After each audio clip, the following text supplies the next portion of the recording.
ವೀಕ್ಷಕರೇ, ರೇಣುಕಸ್ವಾಮಿ ಕೊಲೆ ಕೇಸ್ನಲ್ಲಿ ಮೂವರಿಗೆ ಬಿಡುಗಡೆ ಭಾಗ್ಯ. ಹೊರಬರುವವರು ಯಾರು ಗೊತ್ತಾ?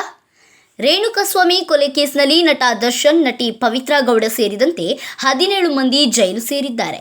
ತನಿಖೆ ಮುಗಿದು ಚಾರ್ಜ್ ಶೀಟ್ ಸಲ್ಲಿಕೆಯಾದ ಬಳಿಕ ಆರೋಪಿಗಳು ಒಬ್ಬೊಬ್ಬರಾಗಿ ಜಾಮೀನಿಗೆ ಅರ್ಜಿ ಸಲ್ಲಿಸಿದ್ರು. ನಾಳೆಯೇ ಮೂವರು ಜೈಲಿಂದ ಬಿಡುಗಡೆಯಾಗಲಿದ್ದಾರೆ. ರೇಣುಕಸ್ವಾಮಿ ಕೊಲೆ ಕೇಸ್ನಲ್ಲಿ ಡಿ ಗ್ಯಾಂಗ್ ಜೈಲು ಪಾಲಾಗಿ 3 ತಿಂಗಳೇ ಕಳೆದು ಹೋಗಿದೆ. ತಿಂಗಳು ಕಳೆದಂತೆ ಒಬ್ಬೊಬ್ಬರಾಗಿ ಜಾಮೀನಿಗಾಗಿ ಅರ್ಜಿ ಸಲ್ಲಿಸಿದ್ರು. ಇದೀಗ ಈ ಗ್ಯಾಂಗ್ನ ಮೂವರಿಗೆ ಬಿಡುಗಡೆ ಭಾಗ್ಯ ಲಭಿಸಿದೆ. ಜಾಮೀನು ಸಿಕ್ಕಿದ್ರೂ ಬಿಡುಗಡೆ ಭಾಗ್ಯ ಸಿಕ್ಕಿರಲಿಲ್ಲ. ರೇಣುಕಸ್ವಾಮಿ ಕೊಲೆ ಕೇಸ್ ಇಡೀ ರಾಜ್ಯವನ್ನೇ ಬೆಚ್ಚಿ ಬೀಳಿಸಿತ್ತು. ಈ ಪ್ರಕರಣ ಸ್ಟಾರ್ ನಟನನ್ನು ಜೈಲು ಸೇರಿಸಿತ್ತು.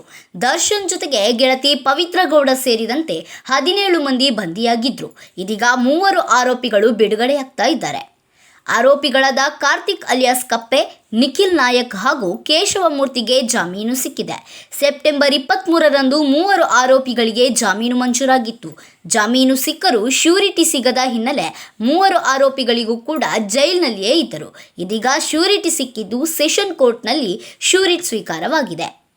ಶ್ಯೂರಿಟಿ ಸಿಕ್ಕ ಹಿನ್ನೆಲೆ ತುಮಕೂರು ಜೈಲಿನಲ್ಲಿರುವ 3 ಆರೋಪಿಗಳು ಜೈಲಿನಿಂದ ಬಿಡುಗಡೆಯಾಗಲಿದ್ದಾರೆ. ನಟ ದರ್ಶನ್ ಹಾಗೂ ಪವಿತ್ರಾ ಗೌಡ ಸೇರಿದಂತೆ ಇನ್ನು ಕೆಲವರು ಜಾಮೀನಿಗಾಗಿ ಅರ್ಜಿ ಸಲ್ಲಿಸಿದ್ದು ಬೇಲ್ಗಾಗಿ ಕಾಯ್ತಾ ಇದ್ದಾರೆ. ಕೊಲೆ ಕೇಸ್ನಲ್ಲಿ ನಟಿ ಪವಿತ್ರಾ ಗೌಡ A1 ಆಗಿದ್ದು, ನಟ ದರ್ಶನ್ A2 ಆಗಿದ್ದಾರೆ. ಇಬ್ಬರು ಕೂಡ ಜಾಮೀನು ಅರ್ಜಿ ಸಲ್ಲಿಸಿದ್ರು. ಆದರೆ ಇಬ್ಬರ ಬೇಲ್ ಅರ್ಜಿ ವಿಚಾರಣೆಯನ್ನು ಕೋರ್ಟ್ ಮುಂದೂಡಿದೆ. ಸಿಟಿ ಸಿವಿಲ್ ಕೋರ್ಟ್ನ 57ರ ನ್ಯಾಯಾಲಯಕ್ಕೆ ಮತ್ತೆ 5 ಆರೋಪಿಗಳು ಜಾಮೀನು ಅರ್ಜಿ ಸಲ್ಲಿಕೆ ಮಾಡಿದ್ರು. ಆರೋಪಿಗಳಾದ ಪವನ್, ಅನುಕುಮಾರ್, ರಾಘವೇಂದ್ರ, ಲಕ್ಷ್ಮಣ್ ಹಾಗೂ ನಾಗರಾಜ್ ಬೇಲ್ಗಾಗಿ ಕೋರ್ಟ್ ಮೊರೆ ಹೋಗಿದ್ದಾರೆ. ಧನ್ಯವಾದಗಳು.